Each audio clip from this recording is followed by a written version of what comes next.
Mega channel, সত্য ও শান্তির পথে। ইয়া আইয়ুহাল্লাযীনা আমানু সাল্লু আলাইহি ওয়া সাল্লিমু তাসলিমা। সাল্লাল্লাহু আলা সাইয়্যিদিনা মুহাম্মদ ওয়া আলিহি ওয়া সাহবিহি তাসলিমান কাসীরান কাসীরা। ফাউযু বিল্লাহি মিনাশ শাইতানির রাজীম। বিসমিল্লাহির রহমানির রহিম। মুহতারামি ও মুকাররামি কাদরে গেরামি জনাব সভাপতি সাহেব, গেরা কদর ওয়াজিবুল ইহতিরাম হযরত নায়েবে রাসূল উলামায়ে কেরাম, বিশেষ করে ঐতিহ্যবাহী আজকের এই দোয়া এবং তাফসিরুল কোরআন মাহফিলের সম্মানিত প্রধান অতিথি, বিশেষ অতিথিবৃন্দ, আমার সামনে উপবিষ্ট সকল স্তরের বয়সের পর্যায়ের দ্বীনের আশিকিন, আল্লাহ এবং আল্লাহ রাসূলের মুহিব্বিন, কালজয়ী চিরন্তন পথের দিশা মহাগ্রন্থ কোরআনে হাকিমের সাথে মোতাল্লিকিন আমার প্রাণ প্রিয় দেশবাসী ভাইয়েরা, মুহতারামা পর্দার আড়ালের মা ও বোনেরা, আসসালামু আলাইকুম ওয়া রাহমাতুল্লাহ। শুরুতে আমি বিশ্ব নিয়ন্তা, সর্বপ্রদাতা, আলিমুল গায়ব, আলা কুল্লি শাইইন কাদির, ফাআলুল লিমা ইউরিদ, আন্নাল কুওয়াতা লিল্লাহি জামিয়া, লা তা'খুযহু সিনাতুন ওয়ালা নাওম। আমাদের সেই মহান মালিক, আমাদের সেই মহান রব, যিনি আমাদের জীবনের সব, আমাদের জীবনের একমাত্র চাওয়া এবং পাওয়া, আমার জীবনের, আপনাদের জীবনের, আমাদের সকলের জীবনের একমাত্র নিয়ন্ত্রক, নিয়ামত, সৃষ্টিকর্তা, পালনকর্তা, হুকুমদাতা, আইনদাতা, বিধানদাতা, রিজিকদাতা, রোগদাতা, সুখদাতা, আমাদের জীবনের সবকিছুর নিরঙ্কুশ মালিক কে? আল্লাহ রাব্বুল আলামিন। সেই মহান রবের শুকরগুজারি করছি। আসলে বয়ানের প্রয়োজন যতটুকুন, তার চাইতে অনেক বেশি প্রয়োজন দোয়ার। বর্তমানে পুরা বিশ্ব, আমাদের এই বাংলাদেশ সহ যে কঠিন করোনা মহামারী, এটাতে ক্ষত বিক্ষত, জর্জরিত। গেল 10 মাসে পুরো দুনিয়া যেখানে গিয়ে পৌঁছেছে, আজকেও যদি এই করোনা আল্লাহ মাফ করে দেন, বন্ধ হয়ে যায়, আগামী 50 বছরে আগের জায়গায় ফিরে আসা যাবে না। এমন ক্ষতিটা পুরা দুনিয়ার হয়ে গেছে। আর আমরা জানি এর আগে বিভিন্ন জমানায়, বিভিন্ন যুগে, নবী রাসূলদের জমানা থেকে শুরু করে গজব এসেছিল, কিন্তু নির্ধারিত কোনো এলাকায়, নির্ধারিত কোনো জাতি, গোত্র কম, তাদের উপরে। এইভাবে পুরা দুনিয়াব্যাপী সার্বিকভাবে, জাতীয় নয় আন্তর্জাতিকভাবে, এইভাবে একত্রে গজব আসার নজির মানুষের ইতিহাসে দ্বিতীয়টি আর নাই, এবারই প্রথম। পুরা বিশ্ব আজকে দুমড়ায় মুচড়ায় গিয়েছে। আমরা এই মাহফিল থেকে দোয়া করি, আমাদের যেসব ভাইয়েরা এই মহামারীতে দুনিয়া থেকে বিদায় নিয়ে চলে গেছেন, মহান রব্বুল আলামিন তার রহমতের নেক নজরে তাদেরকে কবুল করুন এবং ক্ষমা করে দিন। বিশেষ করে যারা মুসলমান, নামাজি, রোজাদার, দিনদার, ইমানদার, তারা যদি এই ধরনের ভাইরাসে মারা যায়, আল্লাহ পাক তাদেরকে শাহাদাতের মর্যাদা দেবেন। এর চাইতে বড় সুসংবাদ তো আমি মনে করি অন্য কিছু হতে পারে না। তবে আমাদের দেশ বাংলাদেশ তুলনামূলকভাবে দুনিয়ার অন্যান্য অনেক দেশের চাইতে অনেক ভালো আছে। আমাদের পাশের দেশটা করোনা মহামারীতে বর্তমানে 3 নম্বরে আছে। যেই 10টা সিরিয়াল 1 থেকে 10, আমাদের পাশের দেশ 3 নম্বরে আছে। 1 নম্বরে আমেরিকা, 2 নম্বরে ব্রাজিল, আর 3 নম্বরে ভারতবর্ষ। কিন্তু এই 10-এর ভিতরে আমরা নাই, 10-এর থেকে অনেক দূরেও আমরা নাই। আল্লাহ পাক আমাদেরকে অনেক ভালো রেখেছেন। এটার একটাই কারণ, দুনিয়ার বিভিন্ন দেশে মুসলমান আছে, কিন্তু এত তাফসির মাহফিল, এত ওয়াজ মাহফিল, এত দ্বীনি মাহফিল, কোরআন হাদিসের এত পর্যবেক্ষণ পর্যালোচনা দুনিয়ার অন্য কোনো দেশে হয় না। ঠিক না বে ঠিক? এখন আমরা যদি বলি তাহলে এটা অতি কথন হবে না, বাড়াবাড়িও হবে না। এই কোরআন পর্যবেক্ষণ পর্যালোচনা, এইসব মাহফিল, আলেম ওলামা, নামাজি, দিনদার, ইমানদার, রোজাদার, তারা প্রত্যেকদিন আল্লাহকে যে রুকু করে, সিজদা করে, তাসবিহ পড়ে এবং মুনাজাত করে, এটার বরকতে আল্লাহ রাব্বুল আলামিন আমাদেরকে অনেক ভালো রেখেছেন। আমরা দোয়া করি পুরা দুনিয়াকে আল্লাহ পাক এই ভাইরাস থেকে মুক্তি দিন, রক্ষা করুন। ইসলাম, কোরআন, আমাদের এই দিন, এটার বিরোধিতা বর্তমান দুনিয়াতে সবচেয়ে বেশি করা হয়। অমুসলমান দেশগুলোতে মুসলমানদেরকে বলা হয় জঙ্গি, চরমপন্থী। এটা বলে বলে তাদেরকে হত্যা করা হয়, কারাগারে নিয়ে যাওয়া হয়।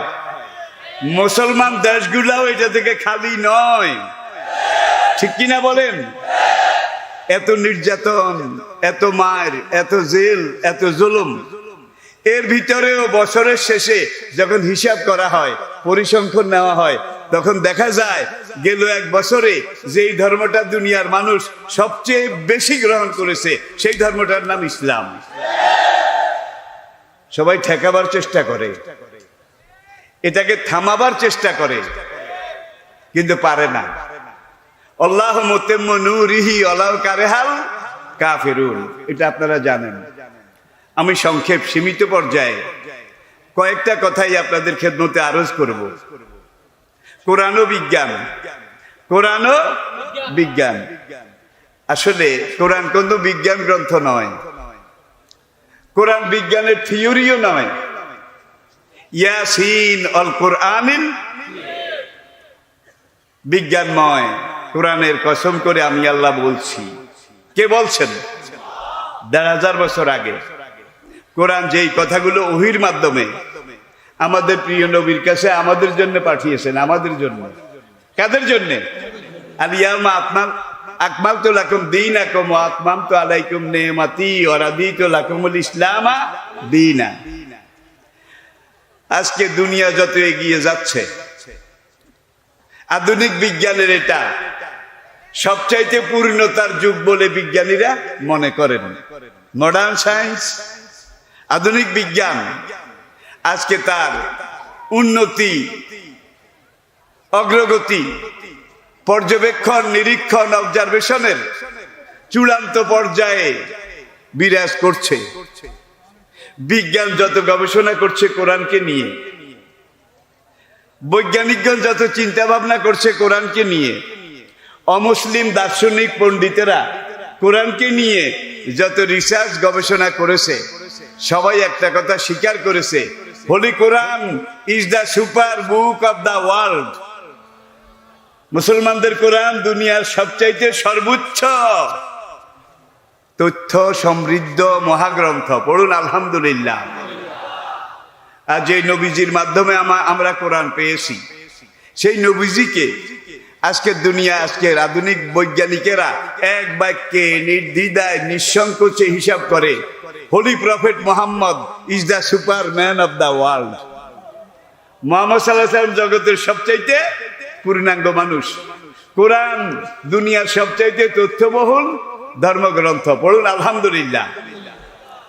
আর এই কোরআনকে যিনি পাঠিয়েছেন তিনি সবকিছুর উপরে, সুপারের উপরে সুপার, ঠিক কিনা বলেন? তার পরিচয় রব্বুল আলামিন, নাকি? তার পরিচয় রব্বুল আলামিন। আর যেই কোরআন আমাদের জন্য পাঠিয়েছেন এটা যিকরুল লিল আলামিন, ইন হুয়া ইল্লা যিকরুল লিল আলামিন। আর যেই নবীজির মাধ্যমে এই কোরআন আমাদের কাছে এসেছে সেই নবীজির পরিচয় হলো রহমতুল লিল আলামিন। রব্বুল আলামিন, রহমতুল লিল আলামিন, যিকরুল লিল, তিনটাই জাতীয় নাকি আন্তর্জাতিক? জাতীয় নাকি আন্তর্জাতিক? মুসলমান দুনিয়ার বুকে একমাত্র জাতি, আন্তর্জাতিক জাতি। এর আগে সুহুফ ইব্রাহিম ওয়া মূসা, মাসালুহুম ফিত তাওরাতে ওয়া মাসালুহুম ফিল ইনজিল, তাওরাত, জবুর, ইনজিল। এইসব যুগে মূসা আলাইহিস সালামের জমানায়ও তাওরাতের একজন হাফেজ সাহেব ছিল না। তাওরাত নাজিলের সময়ও একজন হাফেজ তাওরাতের ছিল না। ওয়া আতাইনা দাউদা জাবুরা, দাউদ আলাইহিস সালামকে ইউনানি ভাষায় আল্লাহ পাক যে জাবুর কিতাব দিয়েছিলেন, সেই জাবুর কিতাব নাজিলের জমানায় দাউদ আলাইহিস সালামের যুগেও জাবুর কিতাবের একজন হাফেজ সাহেব ছিল না। থাকলে সেটা অন্তত এনসাইক্লোপিডিয়া ব্রিটানিকাতে লেখা থাকতো, ঠিক কিনা বলেন? ইনজিলের যুগে, ঈসা আলাইহিস সালামের জমানায় ইনজিলের একজন হাফেজ সাহেব বোধহয় ছিল না। কিম্বুত কিমাকার বিদঘুটে এগুলো মুখস্থ করা কারো বাবারও এখতিয়ারে নাই। আর এই কোরআন যেদিন থেকে নাজিল শুরু সেদিন থেকে হাফেজ শুরু। আমি বোধহয় বেশি বলেছি, আমার বলার মধ্যে পক্ষপাতিত্ব আছে। নিরপেক্ষভাবে আমি বলছি, ওয়ালাকাদ ইয়াসসারনাল কুরআনা লিযিকরি ফাহাল মিন মুদ্দাকির। এই কোরআন যারা মুখস্থ করতে চায় তাদের জন্য কোরআন মুখস্থ করা আমি আল্লাহ সহজ করে দিয়েছি। যারা একবার মুখস্থ করে মরণ পর্যন্ত স্মরণ রাখতে চায়, এই কোরআন স্মরণ রাখা আমি তাদের জন্য সহজ করে দিয়েছি। ওয়ালাকাদ ইয়াসসারনাল কুরআনা লিযিকরি, এই কোরআন একবার তেলাওয়াত করে শুনে বুঝে যারা কোরআন অনুযায়ী আমল করতে চায়, জীবন গঠন করতে চায়, এটা আমি তাদের জন্য সবচাইতে সহজ করে দিয়েছি। তাহলে আমি বলছিলাম তাওরাত, জবুর, ইনজিলের কোন হাফেজ সাহেব এই যুগে নাই, সেই যুগেও ছিল না, কোন যুগে ছিল না। প্রাচীন ভারতের সত্য যুগ, দাপর যুগ, ত্রেতা যুগ, আর আজকে কলির যুগ। সত্য, ত্রেতা, দাপর, কলি, এই তিন যুগে বেদের একজন হাফেজ ব্রাহ্মণ ছিল না। এরপরে আসুন যে পুরাণের, মহাভারতের, কল্কির, বৃহৎ বিষ্ণু পুরাণের একজন হাফেজ সাহেব ছিল, এমন কোন রেকর্ড আছে? বুদ্ধদেবের আমলে ত্রিপিটকের একজন হাফেজ সাহেব ছিল, এমন রেকর্ড আছে? নাই। বিদায় হজ্জে নবীজি যেদিন মানবাধিকারের মহাসনদ আর নবীজির জীবনের সবচেয়ে লম্বা বক্তৃতা বিদায় হজ্জের দিন, 27 মিনিট। বিদায় হজ্জের ভাষণ কত মিনিট? 27 মিনিট। নবীজি কথা বলতেন 2 মিনিট, 3 মিনিট, সর্বোচ্চ 5 মিনিট। এর বেশি বক্তৃতা ওয়াজ করতেন না। কিন্তু বিদায় হজ্জে 27 মিনিট নবীজি জীবনের শেষ ভাষণ দিয়েছিলেন। ইবনে সাদের বর্ণনা অনুযায়ী, আহমদের রাওয়ায়াত অনুযায়ী সেখানে 1,24,000 সাহাবা উপস্থিত ছিলেন। বালাজুরির রাওয়ায়াত অনুযায়ী সেদিন সেখানে 1,40,000 সাহাবা উপস্থিত ছিলেন, সবাই হাফেজে কোরআন ছিলেন। সাহাবারা একবার পড়লেই মুখস্থ হয়ে যেত। বেদের ভাষা দেখুন, জবা কুসুমা শঙ্কা সমকাশ্য পিয়ং নাশং ও চামুণ্ডে জয় জয় সম্ভয় সম্ভয় সর্বসত্তা নামং সাহা, এগুলা কি মুখস্থ করার জিনিস? কার বাবার ক্ষমতা আছে এগুলা মুখস্থ করলে আবার স্মরণ রাখবে? তাওরাতের ভাষা দেখুন, অলে ইসমাইল বি মেউদ মেউদ শোনেন অত ইব্রেথি বি মেউদ শোনেন গাই গাদল। সেই বিলাতে ব্রিটিশ মিউজিয়াম থেকে আমি এই লাইনগুলো সংগ্রহ করেছি। সেখানে দেখতে গিয়ে মুখস্থ করা সম্ভব নয়। ওআইসির হিসাব অনুযায়ী এই ঘোর কলির যুগে ইসলামের বিরুদ্ধে এত সংঘাত, এত কিছুর পরেও আজকে পুরা পৃথিবীতে 1,34,00,000 আন্তর্জাতিক মানের হাফেজে কোরআন জীবিত আছে। আই রিপিট, 1,34,00,000 আন্তর্জাতিক মানের। এই কথাটা কিন্তু এনসাইক্লোপিডিয়া কোট করেছে। আন্তর্জাতিক মানের অর্থ হচ্ছে আন্তর্জাতিক হেফজুল কোরআন প্রতিযোগিতায় যেসব হাফেজে কোরআনরা স্টেজে দাঁড়িয়ে বিসমিল্লাহির রহমানির রহিম দিয়ে শুরু করে মিনাল জিন্নাতে ওয়ান নাসে গিয়ে শেষ করে, একবার একটা লোকমাও খায় না। তুফান মেল, তুফানি হাফেজ। আমাদের গ্রাম দেশে তো আমাদের জানা মতো পরিবেশগত হাফেজানে কেরাম যারা রয়েছেন, খতম তারে বিয়েলে পিছনে আরেকজন লাগে, লোকমা দেওয়া লাগে, ঠিক না ভাই? ঠিক। কিন্তু এদের 1,34,00,000 এমন মানের যাদের জীবনে কোনোদিন লোকমা লাগে না। আর সেই 1,34,00,000 লাগে আপনার আমার গ্রামের আদম আলী হাফেজ সাহেব, কদম আলী হাফেজ সাহেব, কোবাদ আলী হাফেজ সাহেব, উনাদেরকে যদি যোগ করা হয় কয় কোটি হবে? আল্লাহু আকবার, আল্লাহু আকবার। একদিকে কোরআন কাগজে লেখা আছে, ঠিক কিনা? আরেকদিকে মানুষের এখানে লেখা আছে, এখানে লেখা আছে। কাগজের লেখা জ্বালিয়ে ফেলা যায়, পুড়িয়ে দেওয়া যায়, সাগরে নিক্ষেপ করে হারিয়ে ফেলা যায়, কিন্তু কলমের লেখা এটাকে পড়া যায় না, নাকি যায়? এটাকে পাথর দিয়ে ঘষলে বোধহয় উঠে, এটাকে ঘষা মাজা করলে বোধহয় এটা বুঝে যায়, নিশ্চিহ্ন হয়ে যায়। পাটালিপুত্রের আইন পাথরে লেখা ছিল, কাষ্ঠফলকে লেখা ছিল, বুদ্ধদেবের উপদেশ পাথরে লেখা ছিল, কাষ্ঠফলকে লেখা ছিল, চামড়ায় লেখা ছিল, সব কিছু হারিয়ে গেছে।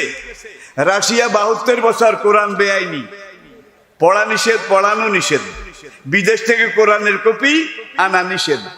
সে 72 বছর সেখানের মুসলমান মা বাবারা নিজেরা কোরআন মুখস্থ করে বাচ্চাদেরকে মুখস্থ মুখস্থ মুখস্থ এইভাবে 72 বছর কোরআনকে বোধহয় ঠেকাতে পেরেছে। এরপরে 90 দশকের শুরুতে যখন টানাপোড়েন ক্রাইসিস শুরু হলো, সোভিয়েত ইউনিয়ন ভেঙে গেল এবং রাশিয়া ভেঙে 13টা মুসলমানদের স্বাধীন হয়ে গেল। এটা এই বেশি দিন আগের কথা নয়, আপনারা জানেন। কোরআনকে ঠেকাতে গিয়ে তারা নিজেরা ঠেকে গেছে, কোরআনকে আটকাতে গিয়ে তারা নিজেরা আটকে গেছে। কোরআন আটকাবার জিনিস নয়। আল্লাহু মুতিম্মু নূরিহি ওয়ালাউ কারিহাল কাফিরুন। অসুবিধা হচ্ছে ভাই? আমি আগেই বলেছি আমি সীমিত পর্যায়ে কথা বলবো, আর মাগরিবের আজান আমাদেরকে সময়ও বেশি পারমিট করবে না, যার জন্য আমি এই নির্ধারিত সময়ের ভিতরেই কাল্লা ইন্না কিতাবাল আবরারে লাফি ইল্লিয়িন। ওরে দুনিয়ার মানুষ, তোমরা যত সহজ মনে করেছো এত সহজ নয়, কখনো নয়। আবু জেহেল একদিন দারুন নদওয়াতে মিটিং ডাকলো, কুরাইশের সব নেতারা হাজির হলো। আবু জেহেল একটা ভাষণ দিল স্পিকার হিসাবে, আইয়ুহাল ইখওয়াত ফিদ্দিন, তাদের দিন মানে কুফরি দ্বীনের নেতাদেরকে বলে, মুহাম্মদ তো বলে মরার পরে আবার হাসরের মাঠে আমাদেরকে উঠাবে, এই জীবনের হিসাব এগুলো দিতে হবে। যারা ভালো করবে ভালো পাস করবে, আর যারা খারাপ করবে ফেল করবে জাহান্নামে যাবে। তোমাদের প্রতি আমার একটা অনুরোধ, হাসরের মাঠ এটা কোনোদিন হবে না, কিয়ামতও কোনোদিন হবে না। কিয়ামত যদি হয়, হাসরের মাঠ যদি হয়, আমাদেরকে কোনোদিন উঠানো হাসরের মাঠে হাজির করানো যাবে না। সে আবার ব্যাখ্যা দিচ্ছে, আয়জা মেতনা কুন্না তুরাবান। কোরআন আল্লাহ বলছেন আমরা যখন মরে যাব, আমাদের বডিটা মাটিতে মিশে যাবে। জালেকা রাজম বাইদ, ভাই বেটার খোদা বলে এরপরে আমাদেরকে আবার নতুন করে জীবিত করে উঠানো হবে, এটা কোশ্চিন কালে সম্ভব নয়। হায় হাতা, হায় হাতা কি লেমা তু আদুন, কোশ্চিন কালেও সম্ভব নয়। আমরা মরবো, মাটিতে মিশে যাব। কিসের বিচার টিচার, জান্নাত জাহান্নাম, ঘোড়ার ডিম, এগুলো সব মিথ্যা কথা, বাইর বেটার বানানো কথা। বাইর বেটা ছিলেন তো কে? নবী মুহাম্মদ। বক্তৃতা করে আবু জাহেলে, যদি হাসরের মাঠ হয়তো আমি উঠবো না, তোমরাও উঠিও না। মোহাম্মদের খোদা উপর দিয়ে যত সিঙ্গা ফুকাক বাসি বাজাক, আমরা একজনে উঠবো না। আমরা যদি হাসরের মাঠে না উঠি, মোহাম্মদের খোদা বিচার করবে কোন ঘোড়ার ডিম? ভালো সমাধান। হেশাম দাঁড়ালো, সেই যুগের এক টকবগে কাফের যুবক। হেশাম দাঁড়িয়ে বলে, চাচা কথা তো ভালো বলেছেন, হাসরের ময়দানে আপনিও উঠবেন না, আমাদেরকে উঠতে নিষেধ করছেন, যদি উডা টুডা লাগে। আবু জেহেল বলে, হেশাম তো অর্ধেক মুসলমান হয়ে গেছে। হেশাম বলে, অর্ধেক না, একা নাও না, আমি আগের জায়গায় আসি। তা আমার কাছে একটা যুক্তি আছে, যে মুহাম্মদের সব কথা সত্য, জন্মের পর থেকে আজ পর্যন্ত একটা মিথ্যা কথা যে মুহাম্মদের মুখ থেকে আমরা শুনিনি। জন্মের পর থেকে আজ পর্যন্ত একটা ওয়াদা খেলাফ যে মুহাম্মদ করেনি, 2 নম্বরই করেনি, যার সব কথা সত্য। সাদেকুল ওয়াদিল আমিন, যে সবচেয়ে বড় আমানতদার, সৎ পরামর্শদাতা, ন্যায় বিচারকারী, যার সব কিছু ভালো, সব কিছু পজিটিভ। মুহাম্মদের মধ্যে নেগেটিভ বলতে কিছুই নাই। এখন মুহাম্মদের সব কথা সত্য হইলে হাসরের মাঠে যে মুহাম্মদ বলছে আবার জীবিত করা হবে, আসামির কাঠ গড়ায় দাঁড়ানো হবে, সেখানে হিসাব দিতে হবে। হ্যাঁ, যদি উড়া লাগে, যদি হিসাব দেওয়া লাগে, চাচা বললেন তো ভালো, তখন কি করবেন? আবু জেহেল বলে, আজকে মিটিং শেষ, আজকে সংসদ মুলতবি, আপনারা চলে যান, রাতে ভালো করে খাবেন, উটের গোস্ত, দুম্বার গোস্ত, আর দেব দেবীর নামে বলি দেওয়া। বলি বুঝেন তো? বলি কথাটা আসছে, বলবো। কোরবানির ঈদ, এই কোরবানির ঈদের সময় একজন বিত্তবান মুসলমান বড় পাঠান জাতের একটা খাসি কিনে নিয়ে যায়, গরুর কাছাকাছি, এত বড়। রাস্তার কাছে বুড়া পাঠা একটা, গাছের সাথে বাঁধা।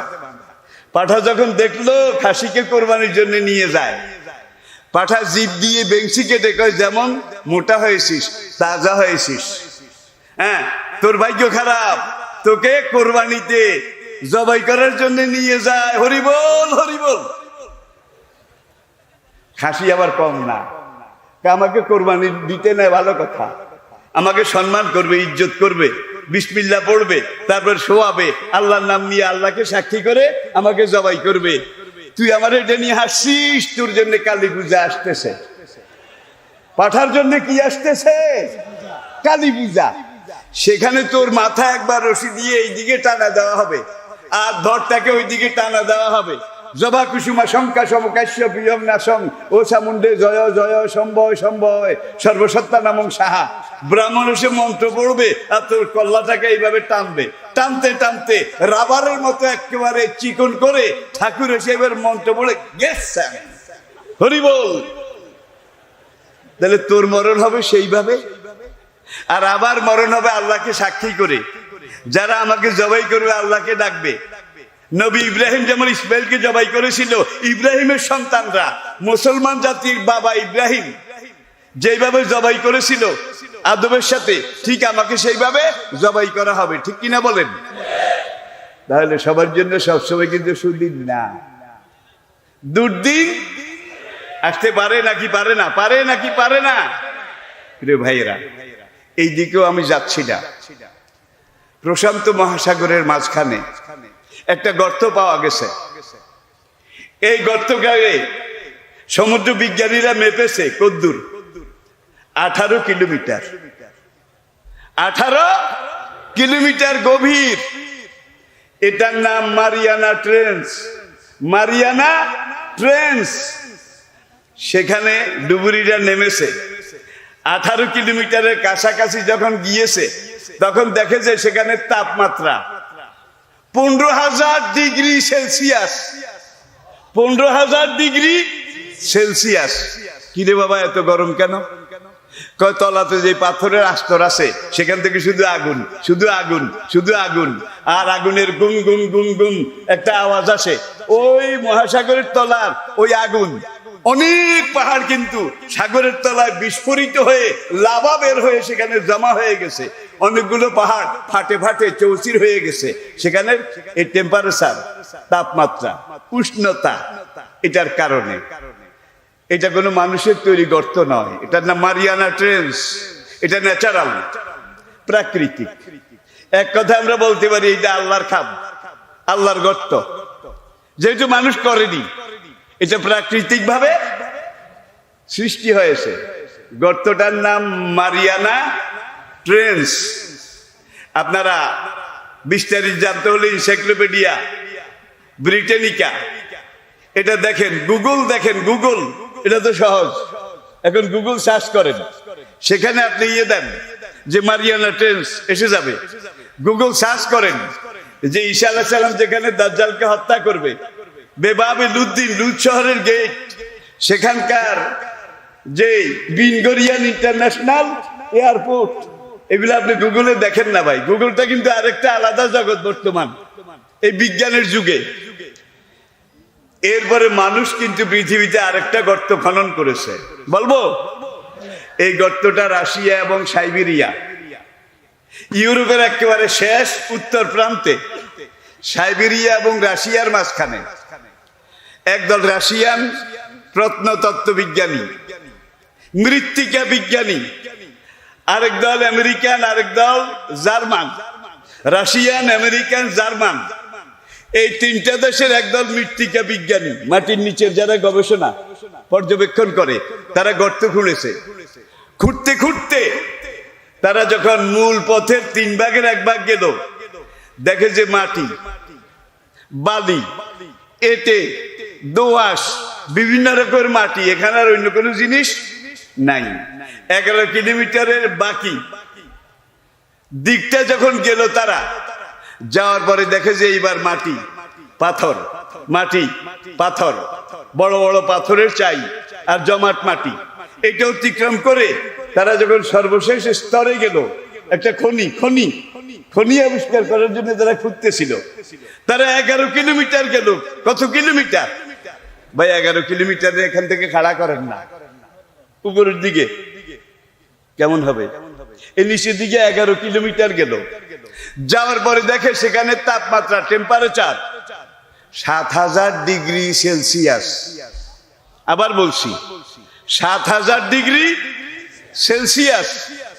আর নিচে একটা আওয়াজ শোনা যায়, গম গম গম গম গম গম, এমন একটা আওয়াজ শোনা যায়।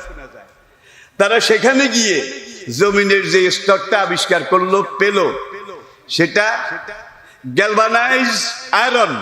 গ্যালভানাইজ আয়রন এমন লোহার তৈরি যে লোহাতে মরিচা পড়ে না, জং ধরে না। আর আরেক রকমের সাদা এবং চকলেট কালারের স্যান্ডস্টোন, মহামূল্যবান পাথর আর গ্যালভানাইজ লোহা, এটা মিশ্রিত করে ঢালাই।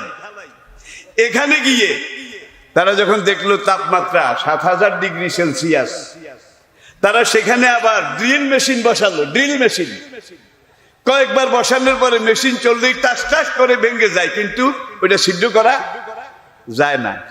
যখনই ড্রিল মেশিন ফিট করে, তখন তারা শুনতে পায় নিচে থেকে একটা আওয়াজ। মুভিং ক্যামেরা এটা ফিট করলো, করার পরে কানের সাথে শ্রবণ যন্ত্র এটা লাগালো, আবার ড্রিল মেশিন চালালো। দেখে যে লক্ষ লক্ষ লক্ষ লক্ষ কোটি কোটি মানুষ মরে গেলাম, পুড়ে গেলাম, জ্বলে গেলাম, বাঁচাও বাঁচাও, রক্ষা করো, সাহায্য করো। কোটি কোটি কোটি কোটি মানুষ কান্না করে, চিৎকার করে, আর বলে জ্বলে গেলাম, পুড়ে গেলাম, আমাদেরকে সাহায্য করো। কাল্লা ওইন্দা কিতাব আল ফুজ্জারে লাফি কি সিজ্জিন। সিজ্জিন বেনামাজি, বেরোজগারি, ফাসিক, ফুজ্জার, মদখোর, জুয়াখোর, ইয়াবাখোর, নেশাখোর, এই ধরনের যাদের 2 নম্বর আছে তাদের আমল নামা সিজ্জিনের মধ্যে কোথায়? তাদের রুটা সিজ্জিনের মধ্যে কোথায়? আর নামাজি রোজাদার দিনদার ইমানদার তারা মারা গেলে তাদের রুটা কোথায় যায়? কিতাব আল আবরারে লাফি ইল্লিয়িন আমা আদরাকা মা ইল্লিয়ুন। সব তাফসীর কারক একমত। আপনি যদি নামাজি হন, রোজাদার হন, দিনদার হন, ইমানদার হন, ফরমাবরদার হন, আপনার রূহ কবজ করার সঙ্গে সঙ্গে দারোয়ান তারা জিজ্ঞেস করবে মান যেতুম বিহি, কাকে নিয়ে এসেছো? তখন নিচের বাহক ফেরেশতারা মালিকুল মউত এবং তার সঙ্গী ফেরেশতারা বলবে অমুক পেকুয়া গ্রামের ফলান ইবনে ফলান, অমুকের ছেলে তমুক। ফেরেশতারা বলবে একটু আগে আমাদের কাছে একটা ব্লু নীল রঙের চিঠি এসেছে, সেই চিঠিতে আল্লাহ পাক আমাদের কাছে মেসেজ পাঠিয়েছে এই নামে অমুক গ্রামের অমুকের ছেলে তমুক। আমি আল্লাহর একজন রাষ্ট্রীয় মেহমান আসতেছে, আমি আল্লাহর সেই রাজকীয় মেহমানকে তোমরা ওয়েলকাম করো, সংবর্ধনা জানাইয়া ইল্লিনে নিয়ে আসো। তাহলে সেইভাবে ফেরেশতারা নেক আপনাকে গার্ড অব অনার দেখ, রিসিপশন করুক, এটিকে আপনি চান? আপনারা চান? তখন আসমানের 70,000 দরজা একত্রে খুলে যাবে। উপর থেকে ফেরেশতারা বলবে সালামুন আলাইকুম তিবতুম ফাদখুলুহা খালিদিন। You are the honourable royal guest of almighty Allah, your royal highness, your royal excellency, we welcome you. সালামুন আলাইকুম তিবতুম ফাদখুলুহা। চট্টগ্রামের লোকেরা গল্লাম আর নোয়াখালীর লোকেরা হাদাম। ফাদখুলুহা খালিদিন, অনন্তকালের জন্য আপনারা। আর এই ইল্লিনটা বেহেশতের একটা টুকরা। কিয়ামত পর্যন্ত যত ইমানদার মারা যাবে তাদের রূহ ইল্লিনে যাবে। আর সব তাফসীর কারক একমত। নবীকে জিজ্ঞেস করা হয়েছিল, নবীজি বলেন ইল্লিনের ছাদের উপরে আল্লাহ পাকের আরশ, সেখানে নামাজি রোজাদার রূহ কিয়ামত পর্যন্ত সেখানে থাকবে এবং বেহেশতের খানা, বেহেশতের সুখ শান্তি এগুলো ভোগ করবে। ঠিক কিনা বলেন? আর ওই যে রাশিয়া সাইবেরিয়ার যে 11 কিলোমিটার গর্ত, যে 11 কিলোমিটার জমিনের নিচে গিয়ে তারা শুনেছে লক্ষ লক্ষ লক্ষ লক্ষ কোটি কোটি মানুষ কাঁদতেছে, চিৎকার করতেছে, জ্বলে গেলাম, পুড়ে গেলাম, শেষ হয়ে গেলাম, বাঁচাও বাঁচাও। সেখানে দুইজন মৃত্তিকা বিজ্ঞানী এই আওয়াজ শুনে হার্ট ফেল করে সেখানে মারা গেছে। এবং তারা সবাই বলেছে যে আমরা নাস্তিক, কিন্তু এখানে এসে এই জমিনের সর্বশেষ স্তরে যে কান্নাকাটি, চিৎকার, যে হল্লা এটা পেয়েছি, এটা নিশ্চয়ই ইসলামের কোরআনে যে সিজ্জিনের কথা বলা হয়েছে সেই সিজ্জিনের লোকদের চিৎকার। আল্লাহু আকবার। দেখেন বিজ্ঞান যত আগাচ্ছে কোরআন বুঝা তত সহজ হয়ে গেছে। 1970 সালে তারা এটা খনন শুরু করেছে। 2004 সালে এসে দেখে যে আরেক দল ঢুকেছে, তারা আবার ড্রিল বসানে ওই লক্ষ কোটি মানুষের চিৎকার শুনে আবার একজন দুইজন সেখানে হার্ট ফেল করেছে। হায় হায়, কোটি কোটি মানুষ আগুনে জ্বলে যায় আর চিল্লায়। জাহান্নামে যা আছে সিজ্জিনের মধ্যেও তা আছে নাকি নাই? নাকি নাই?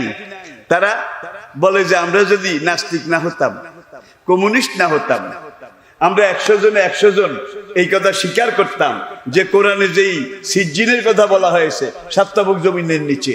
নবীজিকে জিজ্ঞেস করা হলো ইয়া রাসূলুল্লাহ সিজ্জিন কোথায়?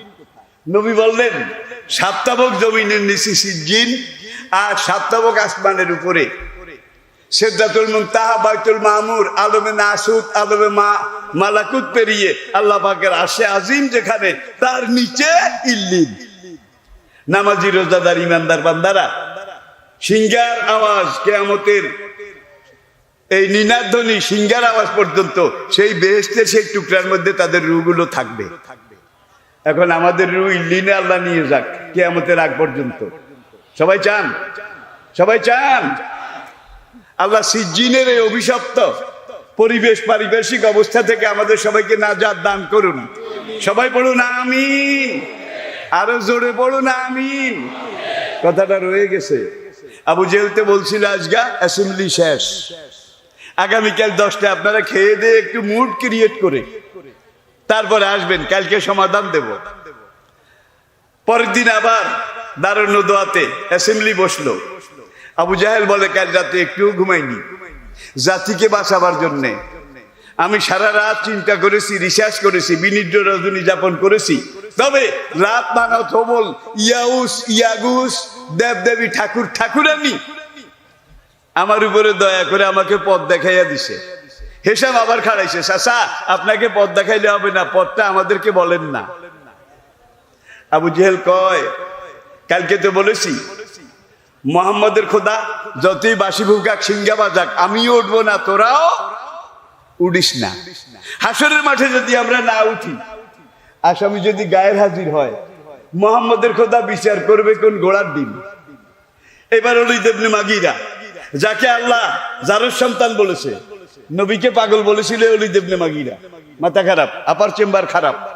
আল্লাহ সূরা নূন নাজিল করে বলে, মা আনতা বিনিমাতি রাব্বিকা বিমাজনুন। এরপর আল্লাহ পাক বলছেন, যে আপনাকে পাগল বলেছে তাসসিরা বলেছে, সে গীবতকারী, চগলখানি, সে মিথ্যাবাদী, সে জেনাকার।